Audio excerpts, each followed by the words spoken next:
How do Galapagos cruise flight connections work?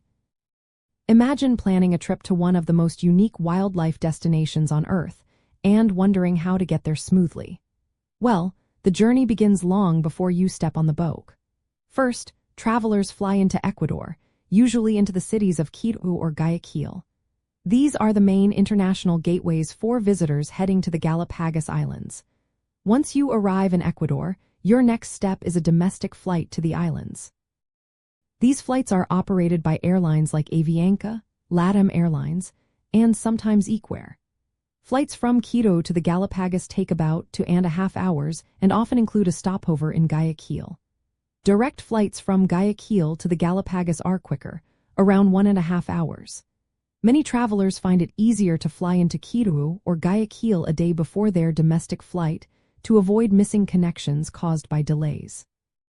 When booking your flights, it's smart to plan for some extra time in case of delays. Once in the Galapagos, you usually land at either Baltra Islands Seymour Airport or San Cristóbal Island Airport. These are the main ports for cruise departures and arrivals. Because many cruises start on one island and finish on another, travelers often fly into one airport and leave from a different one.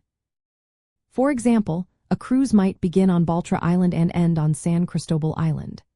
Airlines generally do not charge extra for flying into one airport and out of another, but booking multi-destination flights might require contacting airlines or travel agents directly.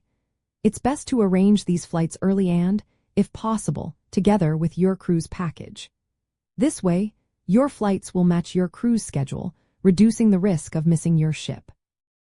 After arriving on the islands, getting to your cruise or pre-post-cruise hotel can be done by short domestic flights or speedboat shuttles. These transfers usually take about 30 to 40 minutes. It's important to coordinate these transfers with your cruise operator so everything lines up perfectly. Planning ahead is key to making your trip stress-free. Booking your flights early, especially the internal flights, helps secure your spot and often gets you better prices. Many cruise companies block seats on specific flights that match their itineraries, so booking your flights through them can be a smart move. Remember, allowing extra time on both ends of your trip is always wise. International flights can be delayed, and local flights or transfers might run behind schedule. By understanding how these connections work and planning carefully, you can enjoy a smooth journey from mainland Ecuador to the incredible wildlife of the Galapagos Islands.